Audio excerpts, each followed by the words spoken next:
This is The Basketball Show with Shane the Hammer Heel and Steve Mr. Magic Garfino. Brought to you by Unibet, TCL Plex, and News Corp. What they gonna say next?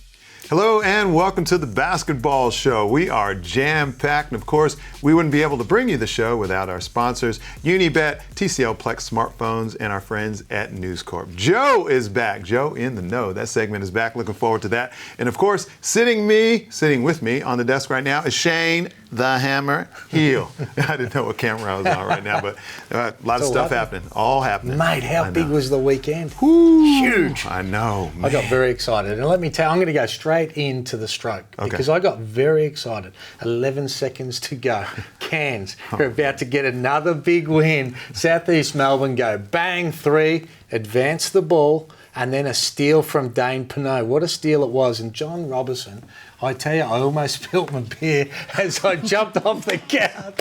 I was like, overtime, baby. Oh, what, man. 8 threes? Oh, yeah. He's deadly. That was just the most exciting comeback that I just didn't think was going to happen. So the NBL is on fire. Those guys need to be stroked. And John Robertson, he'll get all the accolades, but that steal from Pineau, he doesn't get that. He doesn't read that. He doesn't get the deflection. They don't win that game. And we'll talk a little bit more about Gibbo later because Gibbo was sensational. He does so many good things, but you don't expect 25 points. That's the cream. Yeah, for sure. I mean, like he's always going to give you that stuff. He's a good team player. He's a good guy in the locker room, all those things. Defensive player. He's always one of those guys going to give you value, but you don't expect big numbers from him like that. What about Robertson? Oh, I know. Give him a stroke? Oh, man, give him a stroke. I know why you like him so much. He's a scoring point guard.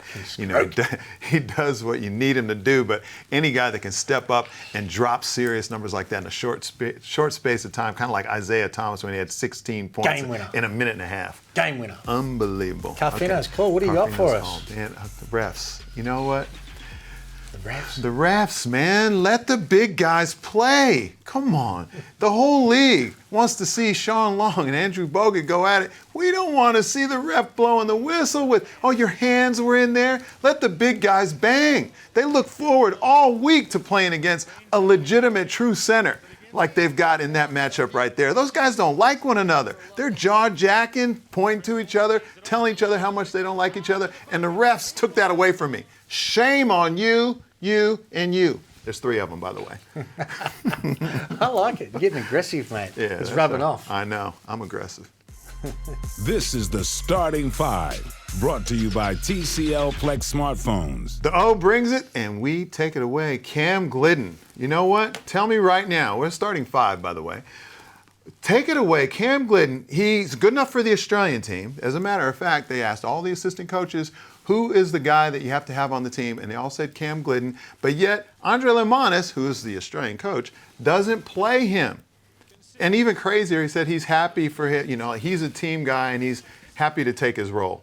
Can I call BS? He's not. Can I call BS? What does BS stand for? What does BS stand for? What does See, BS? Andre can't be right on both. No. He can't be right in saying he's good enough to play on the Australian team, but he's not good enough to be able to play in Clubland. So he's wrong, at least on one. But how could he be happy? He's not happy. No. And I interviewed Andre Lemanis, on the TV a few weeks ago. And he's happy as long as we win. Well, guess what? You ain't winning. Yeah, I know. Let's tell the truth. You know, has he kicked your dog or something? What's going on? All right. Inquiring minds want to know. Jo Healy. I reckon he would be happy to be out of New Zealand because the culture's that bad. Yeah. What do you reckon? Yeah, that team is doo-doo. I'm serious. He's glad to get out of there. You know, the question is, Jo Healy, has he made the right move? He had more of a significant role playing for New Zealand, but it was time to go. He saw that sinking ship, got out of town. And where are you going to go? The best place you can on paper. Paul Hanari's the coach, the New Zealand coach, the national coach. I'm going to go there, play a significant role there, and he wants to go play for a winner. Now, let's face it, if he's your point guard, starting point guard, you're probably not going to win a championship. But he is a very good third guard in a 3-guard rotation. I agree. I think it's a good move. All right. What about the Sydney Kings? Sydney Kings. You talk about teams that don't pull the trigger fast enough. The Sydney Kings bounce back, and then they got, I was about to say Eric Cooks, but they got Xavier Cooks as well. and he comes into the mix. That is just an amazing recruit. I mean, he's having little impact at the moment, but he is an NBA player. So when you can add somebody like that, still with Lish out, this is the deepest team we've seen in a long time, so much quality. Great trade to be able to bounce back. And maybe those 2 losses they had last week was exactly what they needed to be able to sharpen things up. Yeah, for sure. They definitely had some pop in their defense. Everybody's talking about, well, I mean, you listen to Homicide. I love listening to Homicide. It's like a train wreck. So do I do, but I like him as well. That's right. But, those guards, they really made an effort. They look like the Sydney Kings. They look like the best defensive team in the competition, just like they went into the previous week before they started to lose it. Casey Prather, 4 to 6 weeks. This happened 2 years ago. Yes. They've got to replace him. Just like they did before. Yeah. And what was that cat's name? Carrot Felix. He was great. You know what? He was a great. Quality, right? Yeah, he's quality. He was high dollar too. They went out and spent money. They took that replacement seriously. They just didn't get somebody who happened to be in town, who was somebody's cousin or anything like that. They went out and got a high quality, high dollar guy because they knew how important it was. So I think they got to do the same thing. Got to pull the trigger. Agree. All right. Adam Gibson. Oh, we spoke about it before. We touched on it before. But Gibbo, is there anybody happier for Gibbo than yourself? I love Gibbo. He's a great guy. He's a great role player. He does so many things. But when he scores 25 points, and he made big shots in that second half, as Phoenix started to make their run, other guys were drying up. He made massive threes, and I was so happy for him. Terrific role player, him and Madgen, key pieces of that Phoenix team that are making a run for the playoffs. Well, I agree. So let's get right into Prospect Watch. And it's going to be a little different because LaMelo's out and R.J. Hampton is out. So it's going to take a different look on the 3, 2, 1 ranking. I've only got 2. Oh, what? I'm going with Lazada as number 2 because he had 14 points, 4 rebounds, a couple of assists, played a nice little role in 28 minutes for the Sydney Kings as they bounced back against Melbourne United. So not big numbers, but solid numbers. He's been pretty consistent. We like what he does. We're fans, right? Okay, and your other one, I believe he's had a little bit of a sophomore slump because he got out of the blocks his freshman year. For those of you who aren't familiar with the American terms, freshman year is your first year in college. Sophomore year is your second year in college. So second year pro, Harry Froling. Why don't they say first and second year? I know, because, we're Americans. We like to do things differently. Like the metric system. We're not going with that. Froling was awesome. 19 points and 5 rebounds, had a massive game.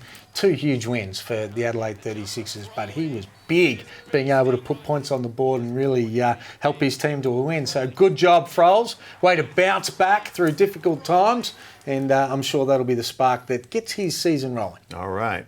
Jerome Randall, Harry Froling, Adelaide are back.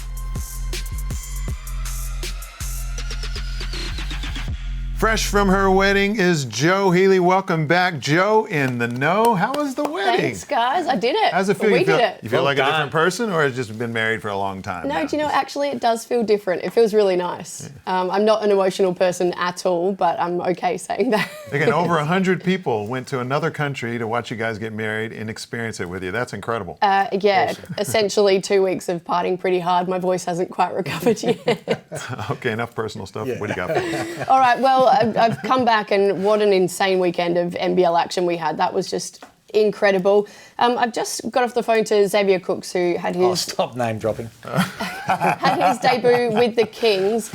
An awesome game for him, I think, to have his debut as well. Not too much pressure on him going in, given the fact that they were absolutely thumping United. He ended up playing 15 minutes, 2 points, 5 boards, an awesome block, though. And so I just sort of wanted to get a feel for how he thought he went.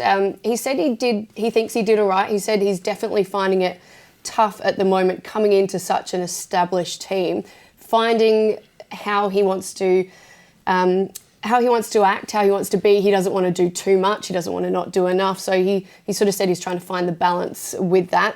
Obviously, not a lot of people thought that he would end up at the Kings in the first place. And his dad's the assistant coach down at the Hawks, as we all know. And I sort of said, like, did you speak to him? Did you ask for his advice? And he said, no, do you know what? I sat him down and I said, this is what I want to do. This is a business decision for me. But basically, he said he's his cheerleader, as you would be for your kids. You guys both know what that's like. And he just said that he's really happy with how he's going and his decision to do that. Hill, I thought it was a good signing for the Sydney Kings when he first came out and said he was going to the Kings. And not a lot of pressure on either, Steve, because he doesn't have to put up numbers. It's going to take him a while. It's like coming back. Casey Prather was saying it'll take a month to come back and do a pre-season. He's got plenty of time to be able to do it, and I think he'll be fantastic. I think he's the perfect type of player to fit into that role, too, because he stats all the way across the board. He gets 2 points, but he gets 5 rebounds. You know, another game, they might need him on the defensive end of the floor with his length. He'll get blocked shots. He'll get offensive rebounds. And he's perfect for a team like that have so many established players with established roles. And he's different than what they've got. Exactly. He's also still on limited minutes from that knee injury that he picked up before the World Cup as well. So he knows that he's only got a certain amount of time that he needs to be out there performing. So that's a positive. The Asia Cup qualifiers were also announced today. So Australia, the Boomers, will play against New Zealand in Brisbane in Feb. He's in a great position himself, given that Will Weaver is there, Luke Longley's there at the Kings.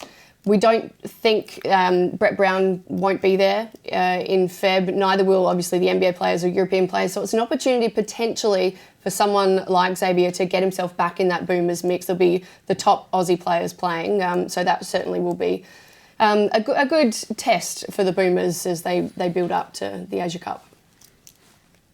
I'm not that interested in the Asia Cup, to be honest. I saw the tumbleweed go past on the desk.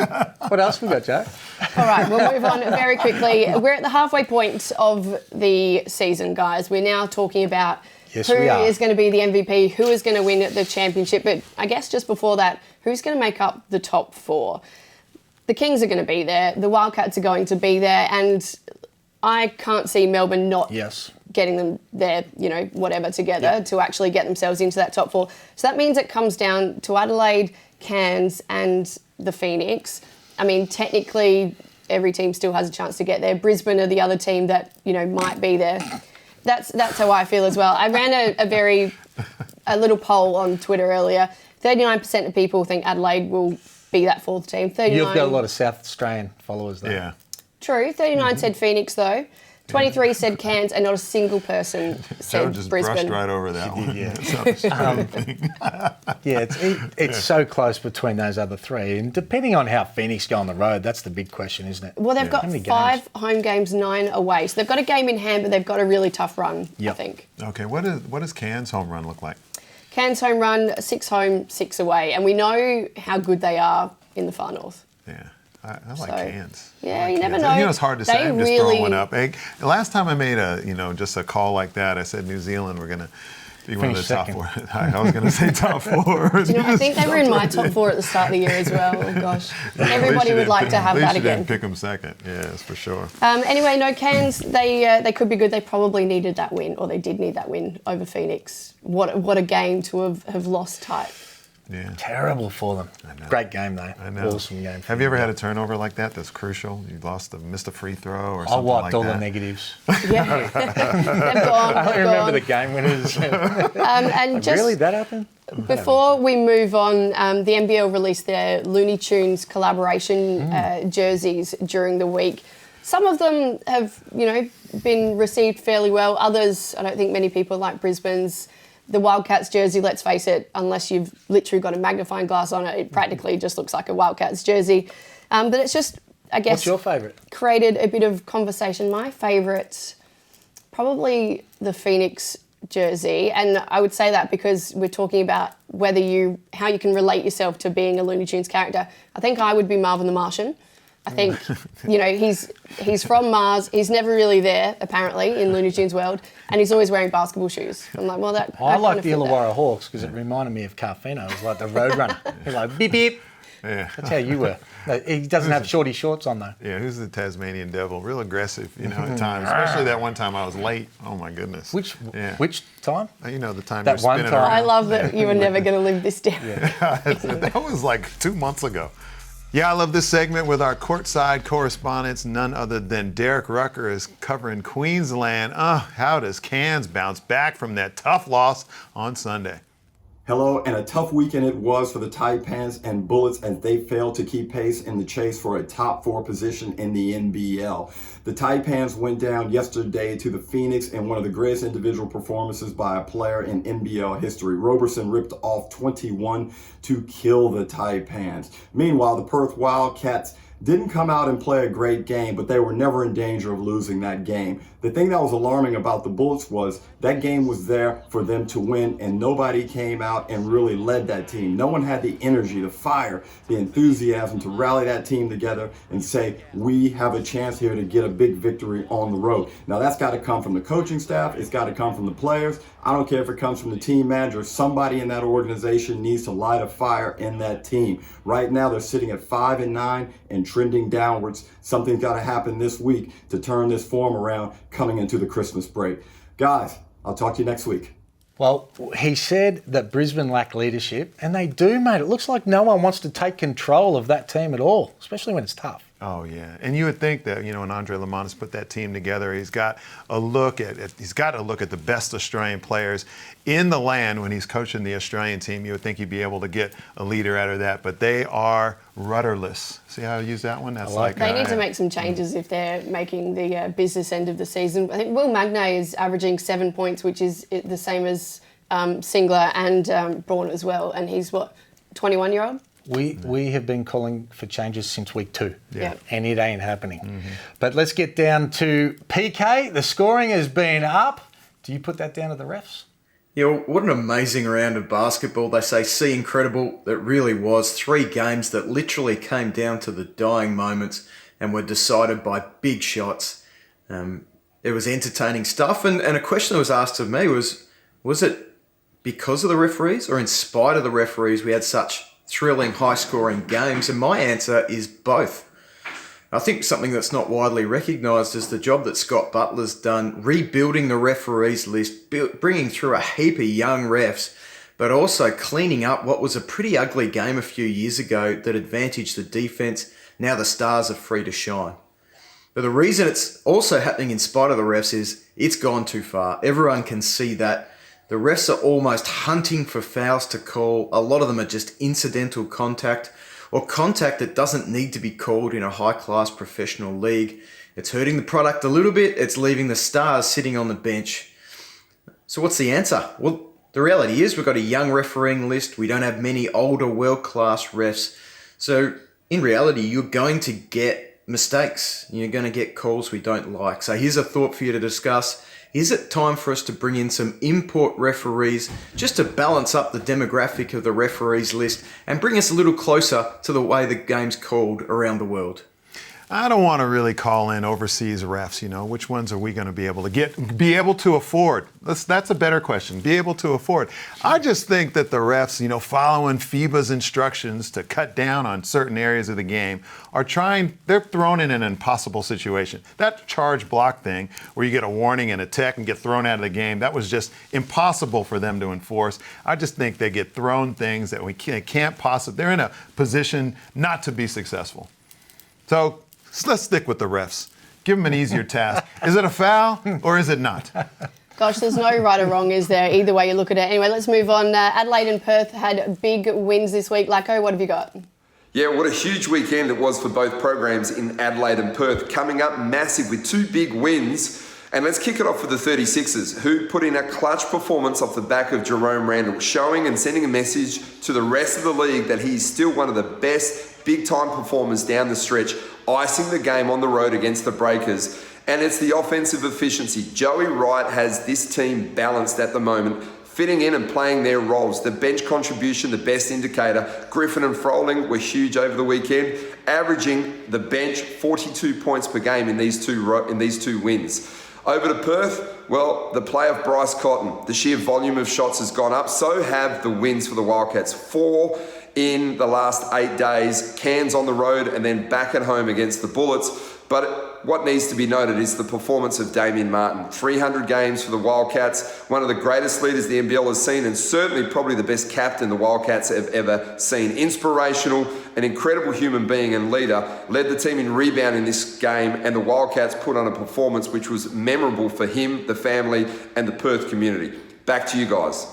Well, Damien Martin, he's a friend of the show. What a champion. 300 games for the Perth Wildcats. You are a dead set legend, my friend. Well done. And what about all those point guards you're talking about? Randall, Cotton, Adin, Robertson, Ware and Machado. We are just stacked with point guards in this league. Oh, yeah. Any one of those point guards can have a career night on you or just a walk in the park for them. They're that talented. You can be witnessing the best performance or the best 8 minutes in NBL history at any point in time, especially with these point guards. We're a little biased because that's our position, but it's fantastic. Just rebound and set screens, big fellas. All right.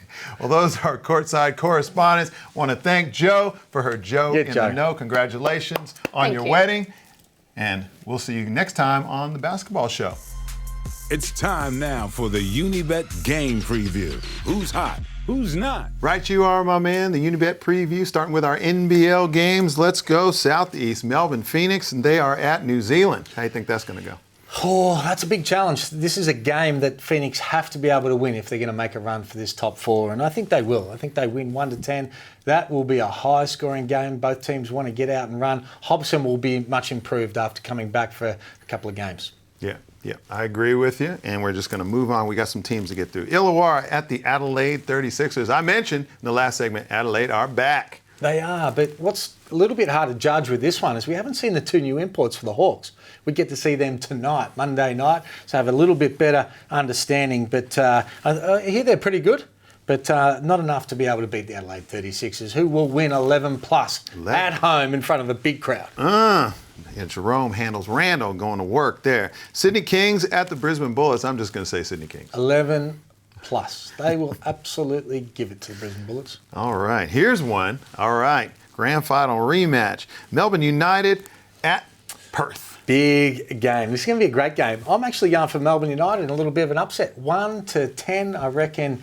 You think with Mello and Golding, I think they can get it done. All right. Well, I said last year my New Year's resolution was that I wasn't going to underestimate the Perth Wildcats anymore, so I'm going with Perth at Perth. New Zealand Breakers are in the Gong. Again, we're unsure of the import situation for the Illawarra Hawks. Let's go for New Zealand to be able to pick one up on the road. Not sure whether Corey Webster's going to be back. They need him. They win 1-10. You're just throwing a random out there. That was a dart. I just threw a dart. That was a Hail Mary over your shoulder. All right, Adelaide 36ers, they are going to Cairns. I like Cairns. I'm going with Cairns too, 1-10. Scotty Machado. Yeah, you gotta love him. I feel like Cairns. You know what I like about Cairns? Wow. They don't have a whole lot of dudes to throw into the mix. So those guys have to get it right. They play like 8 dudes if it's somebody's in foul trouble. Love it. Southeast Melbourne Phoenix at the Sydney Kings. This is another high-scoring game. Yeah. So Southeast Melbourne, they give up a lot of points. Expect 200 points in this game between these two teams. And I think the Kings, 11+. They will punish Southeast Melbourne. Yeah, I got to agree with you there. Sydney Kings are rolling. Everybody's always accusing me, oh, yeah, you're biased by the Sydney Kings. Hell yes! Sydney Kings big in that one. Let's go to the NBA. Unibet, baby. Phoenix Suns at the LA Clippers. Nah, Clippers too good, too deep. They've been doing a good job of being able to rest some of their players, Kawhi Leonard, but I think they'll be too good, just too many weapons. They'll win 11+ against Phoenix. All right, and let's see. I already mentioned the Clip Show. I think they're going to go there. How about the Miami Heat at Philadelphia? Philly. Miami have been good lately, very good. I think they go there and I think they win 1-10 against Philly, who have been really inconsistent. Lost against the Nets today convincingly. So they're really up and down, the 76ers for me. Miami, too good. All right. Upset.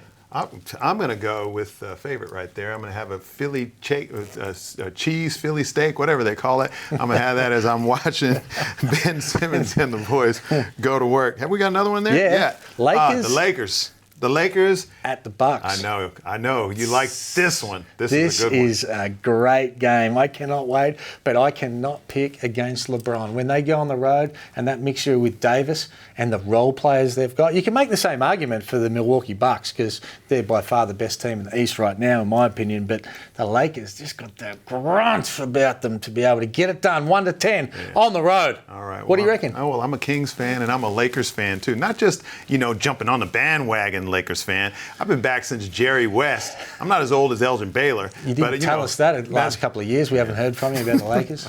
I know when to go quiet. Yeah. That's for sure. I don't blame you. All right. Well, that's all the time we have. Of course, you can subscribe to our show on Apple Podcasts. Of course, thank our sponsors, Unibet, TCL Plex Smartphones, and News Corp. And of course, welcome back, Jumpin' Jo in the Jo Healy. Great having her back. I'm Steve Carfino. That's Shane Hill. We'll see you next time on The Basketball Show. This is a co-production by News Corp Australia and Closer Sports.